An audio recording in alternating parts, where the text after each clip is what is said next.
Narito tayo ngayon upang matunghayan ang latest update sa Ruel and Rachel love team. Sa pagpapatuloy ng istorya ay talagang bidang-bida ang interview kay Kuya Ruel. Ito ay interview din ng isang vlogger sa kanya. At sa interview na to ay talagang pinag-usapan nila kung gaano kinilig si Kuya Ruel sa nangyari na pag-amin ni Miss Rachel sa kanya at sinabihan siya na mahal daw siya nito. Grabe at kilig na kilig daw si Kuya Ruel at hanggang ngayon ay nasa isip niya pa rin daw ang mga pangyayari. Oh, my angel, angel, baby, angel.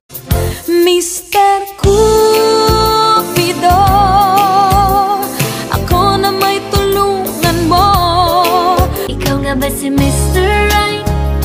Ikaw nga ba love of my life? Bakit di na lang tutuhanin ang lahat? Grabe at hindi daw maalis sa utak ni Kuya Ruel ang pangyayari at mga sinabi ni Miss Rachel nung araw na yon. Yun ay noong sinabihan siya ni Miss Rachel na mahal ko po si Ruel.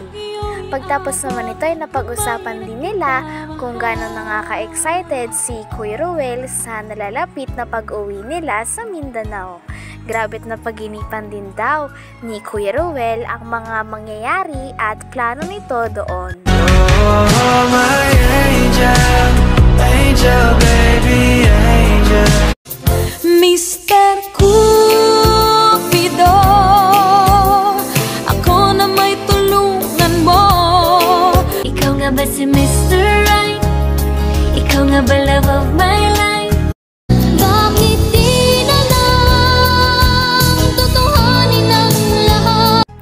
Dito ay malalaman din natin ang mga saloobin ni Kuya Ruel tungkol sa pagpasok ng karakter ni Dr. Love bilang kontrabida sa love team nila ni Miss Rachel.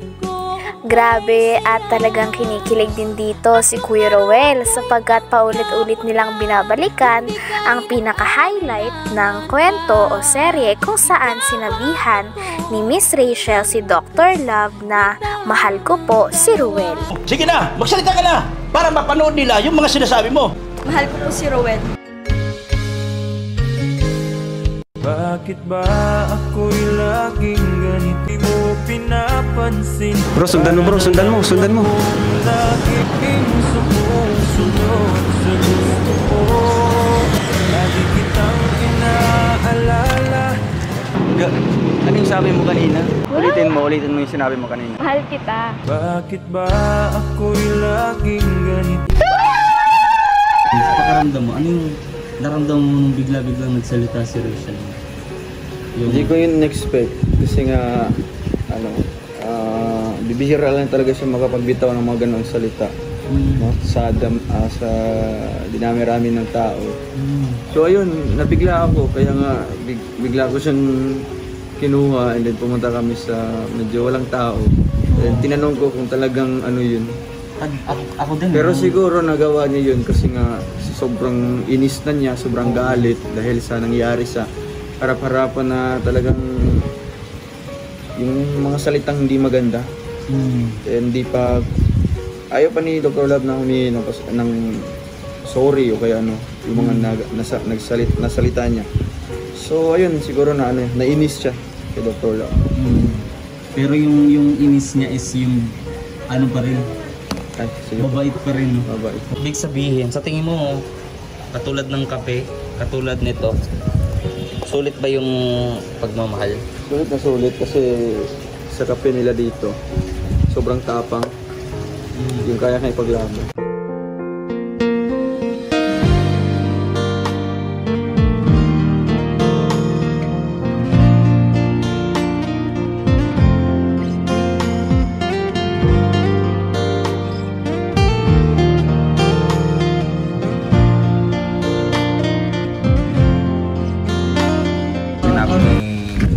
Ni Rachel yung katagang yung I love you. Mahal ko po si Ruel, di ba? Lahat kami nagulat, nabigla. Kasi kilala natin si Rachel, tahimik. Tahimik yun. Pero sa ganung way bro, ano, tawag dito, swerte siya sa'yo, swerte ka rin sa kanya. Kumbaga, pares yung pinaglaban eh.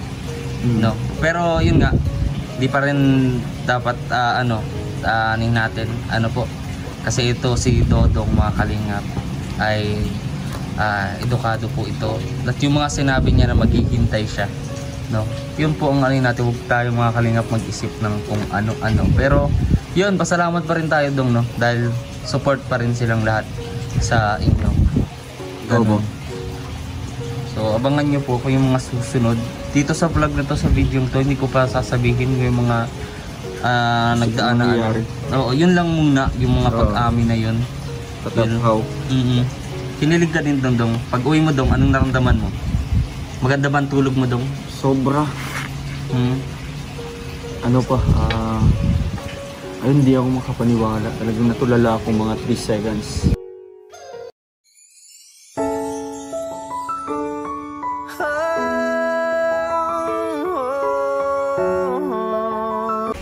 Oo, natalo mo ako, 2 seconds lang sa akin.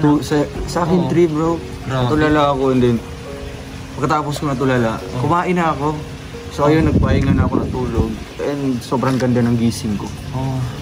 And naalala ko pa din yung sinabi niya. Hanggang sa ngayon, talagang... Minsan ba napapaginipan mo si ano? Naalala mo na? Oo, naalala ko ngayon. Ano nga yung sinabi ni Rachel no? Kay Dr. Love? Mahal ko po si Roel. Grabe. Love? Mahal ko po si Roel.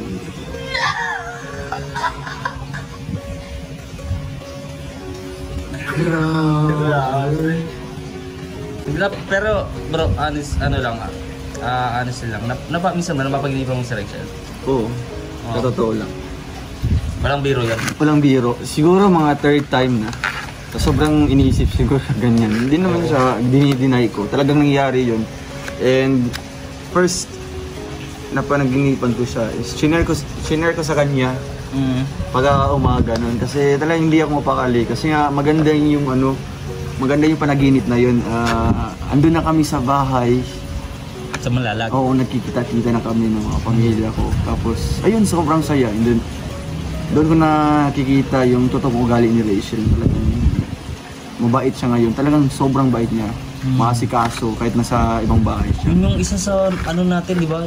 Sa lahat ng lalaki, yun yung parang natin, isa sa mga hinahanap natin katangian ng babae. Yung maasag kasi yung kanya talaga. No? Kaya sinabi ko sa kanya, sinare ko sa kanya yung panaginip ko. Sabi naman niya, Laga, opposite kaya yan yung mga panaginip. Sabi ko, hindi naman yan mangyari kasi ano lang yan, ano lang yan, kung gusto mong maniwala, nasa sa'yo, walang nangyari. Pero nasa sa atin naman yung kapalaran natin, tayo yung humahawak sa ating So tayo yung gagawa din ng ating So sabi niya, opposite. Siguro hindi naman yung mangyayari kasi nga andyan naman si Lord, di ba? Pag-play tayo. And then pagka second time, ayun, medyo napaginipan ko naman siya. Ano naman yan? Apakamaratis na. Ano naman yan? Wait lang, bigyan mo ako ng mga 1 minute. Kahit isang oras pa, wala. Para maubos itong kape ko. Kalimutan ko na yung Ha? yung pangalawa. I-ano mo na lang sa akin. I-follow up na lang natin yung... I-chat ko na lang mamaya. Basta, para may ma-add ko sa... Ang importante, 3 beses. 3 beses ko napaginipan siya. At kasama yung pamilya niya, di ba? Hindi lang kaming dalawa sa eksena na yun sa panaginip ko. Pati yung pamilya andun, supportive, ganyan. Meaning daw, sa amin naman kasi, kapag napaginipan mo yung taong yun nasa panaginip mo, iniisip ka. Iniisip ka. Oo, minsan, kapag hindi tayo nakakatulog, pag parang kibo tayo ng kibo, parang... Hindi ka mapakali. Oo, ibig sabihin nun may nag-iisip sa'yo. Oo. Ayos. Iniisip ka. Natagin mo ba? Si Rachel yung yung iniisip ka kapag... Hindi naman tayo assume. Siguro Oo. Ano lang. Pero kung malaman mo siya, siyempre, di ba?